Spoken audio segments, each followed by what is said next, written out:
Halo teman-teman semuanya, perkenalkan, aku Marvel Hegi Anugrah, aku dari kelas Pendidikan Matematika A Angkatan 2020. Nah, di video belajar kali ini, kita bakal belajar statistika dasar, tepatnya di materi estimasi titik dan interval. Oke, langsung saja kita mulai pembahasannya ya.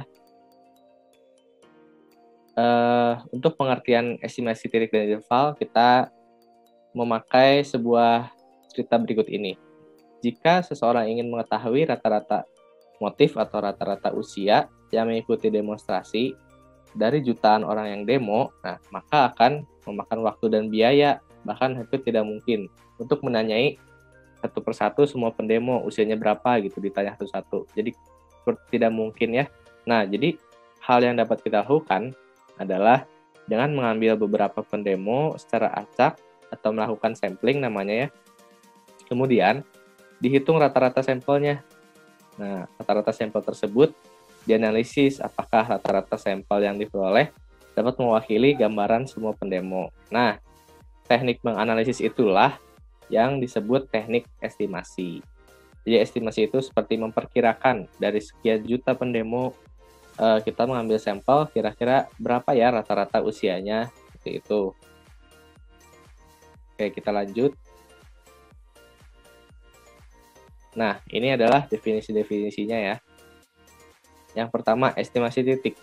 Estimasi titik adalah nilai statistik yang digunakan untuk mengestimasi parameter populasi yang bersesuaian.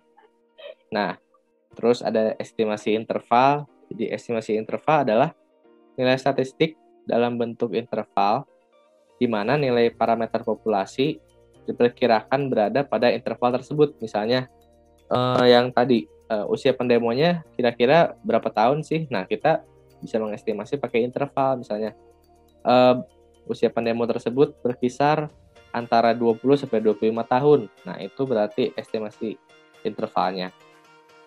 Lalu di sini ada margin error. Margin error atau margin of error untuk estimasi mu itu rata-rata populasi dinotasikan dengan E. Adalah nilai kuantitas penyembelahan dan pengurangan nilai X bar untuk mendapatkan interval kepercayaan rata-rata populasi. Nah, rumus margin error itu E sama dengan Z dikali sigma X bar. Oke, next. Nah, ada namanya tingkat kepercayaan dan interval kepercayaan. Nah, tingkat kepercayaan adalah nilai peluang di mana parameter populasi tersebut berada pada interval yang dibuat. Sedangkan interval kepercayaan adalah setiap interval yang dibuat dengan tingkat kepercayaan yang diberikan. Tingkat atau taraf kepercayaan dinotasikan sebagai 1 min A dikali 100%. Dan A ini dibacanya alfa ya teman-teman.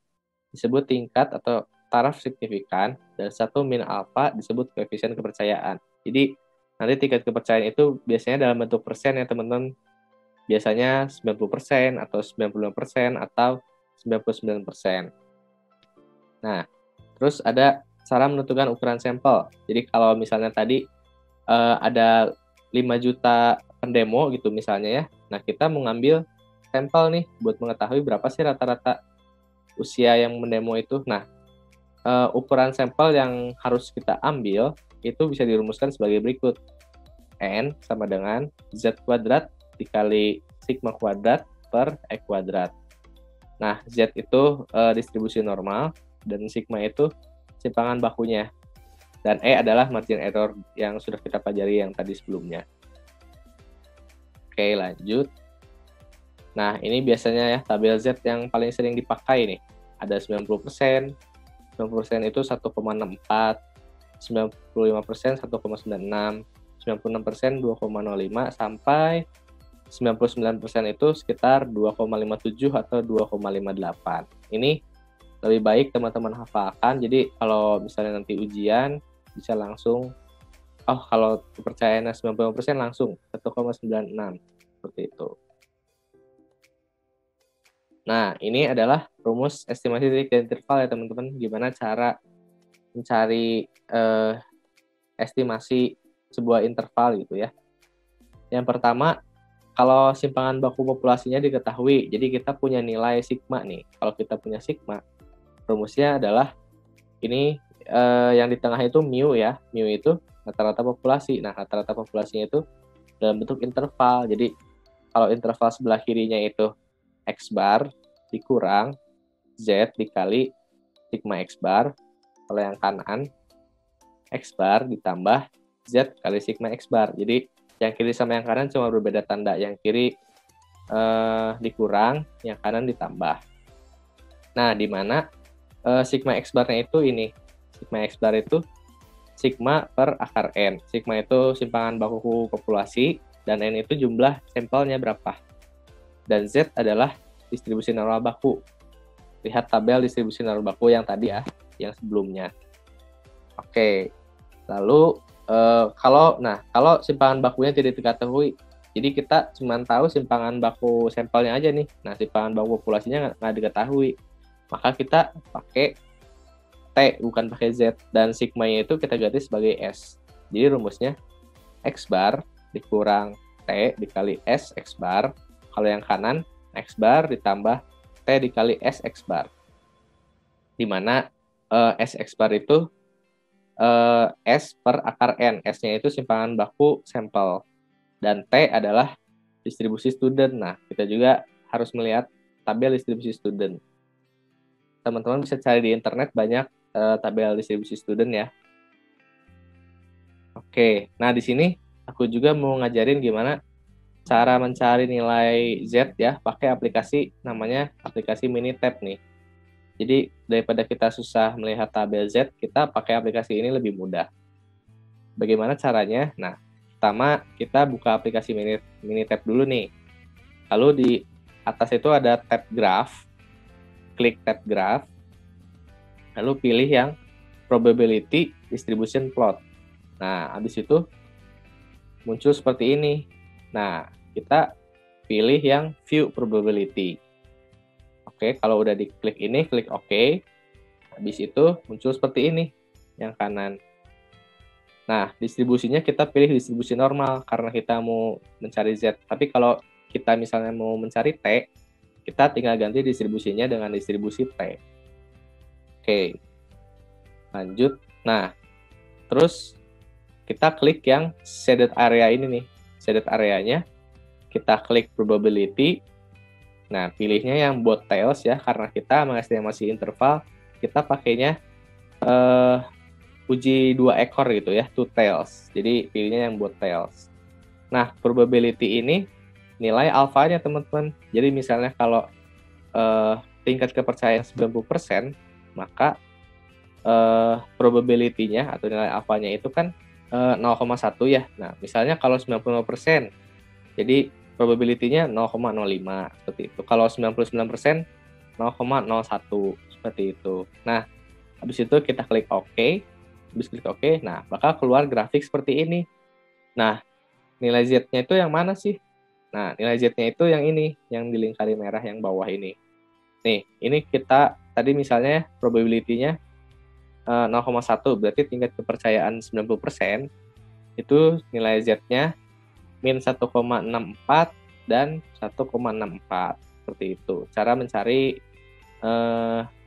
nilai Z atau nilai T, tadi tinggal kita ganti distribusinya kalau mau nyari T dengan aplikasi Minitab, seperti itu.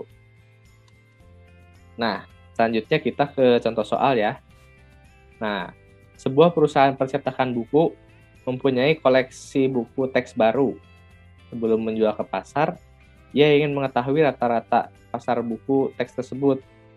Departemen penelitian perusahaan tersebut mengambil sampel sebanyak 25 buku teks sebagai perbandingan harga. Berarti kita tahu di sini N-nya itu 25. Dan diperoleh rata-rata harga buku teks tersebut adalah 125.000. Nah, 125.000 itu adalah X bar rata-rata ya, rata-rata sampel. Nah, diketahui simpangan baku semua buku. Berarti ini simpangan baku populasi, teman-teman. Adalah 25.000. Dan populasi harga buku teks berdistribusi normal. Oke, pertanyaan yang A, berapa estimasi titik rata-rata harga dari semua koleksi buku teks? Nah, Kalau yang B, buat interval kepercayaan 90% untuk rata-rata harga semua koleksi buku. Tentukan margin error-nya juga. Oke, kita pertama kita tulis diketahuinya dulu aja ya, teman-teman, biar gampang. Jadi tadi kita udah tahu N-nya itu 25 dan X-bar-nya tadi rata-rata sampelnya 125.000. Terus simpangan baku semua buku, berarti simpangan baku populasi dilamakan dengan ini sigma itu 25.000 dan data berdistribusi normal. Maka simpangan baku dari X-bar atau sigma X-bar-nya itu langsung kita cari aja. Jadi sigma dibagi akar N, jadi 25.000 dibagi akar 25 atau 25.000 dibagi 5. Jadi sigma X-bar-nya itu 5.000. Oke. Langsung kita ke pertanyaan yang A. Estimasi titik rata-rata harga dari semua koleksi buku teks. Nah, kalau yang A itu estimasi titik rata-rata harga buku teksnya itu mirip-mirip dengan X-bar ya. Mu itu kan semua buku teks itu diestimasi dengan X-bar itu.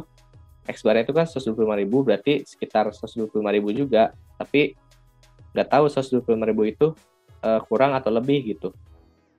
Nah, yang B. Nah, karena N kurang dari 30 dan data berdistribusi normal, maka rumus intervalnya itu pakai yang tadi ya, teman-teman.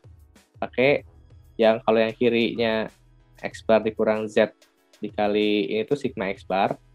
Nah, yang kanannya X ditambah Z sigma X bar. Oke. Berdasarkan, nah tadi kan kita menggunakan tingkat kepercayaan 90%. Maka udah kita cari tadi tingkat kepercayaan 90% itu adalah ini ya teman-teman, 1,645 atau sekitar 1,65 lah ya, kita bulatin. Gitu. Jadi di sini Z-nya itu 1,65.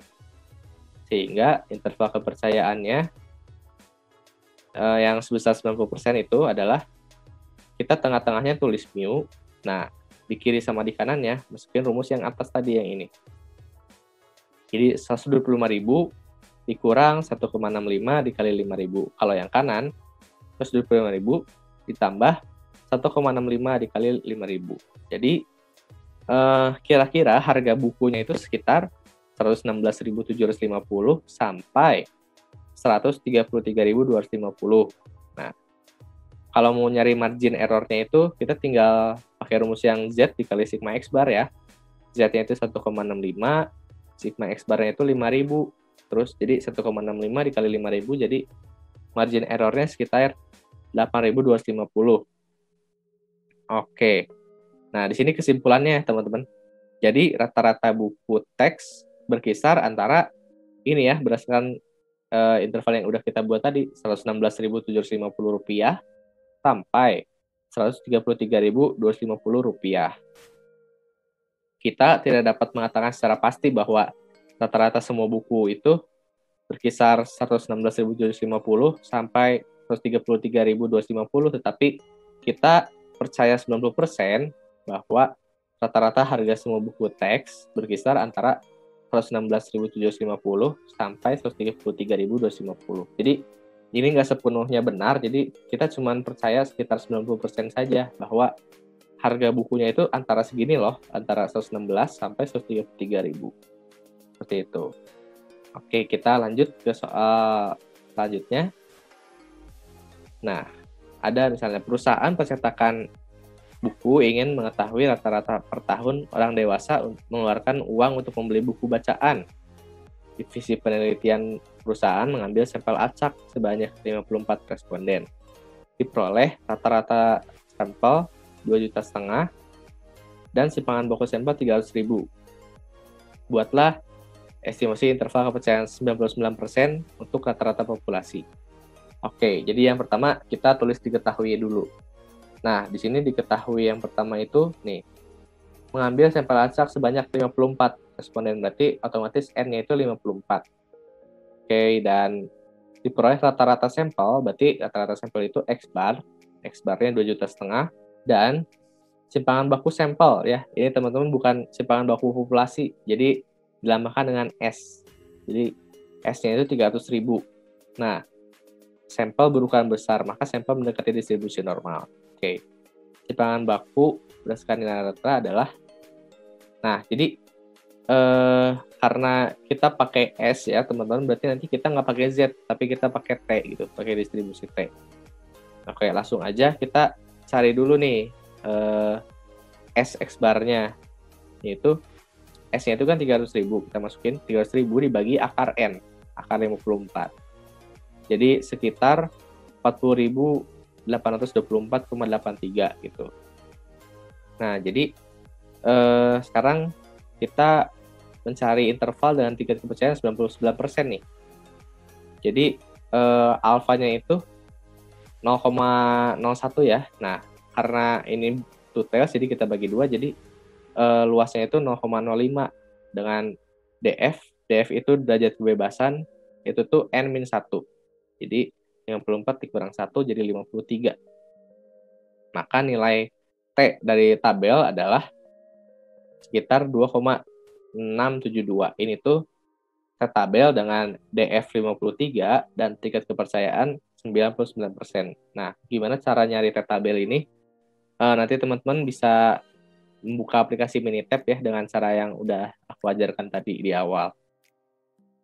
Oke, jadi estimasi tingkat kepercayaan 90% rata-rata populasi adalah sekitar yang kirinya 2,5 juta dikurangi yang tadi SX barnya 40,824,83 dikali tabelnya 2,672.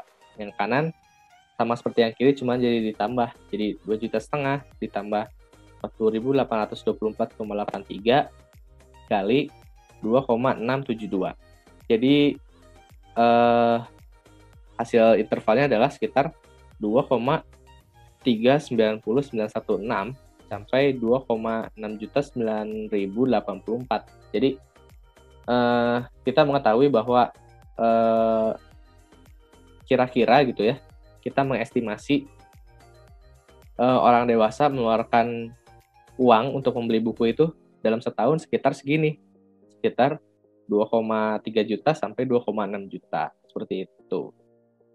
Nah, cukup sekian pembahasan statistika dasar tentang estimasi titik dan interval.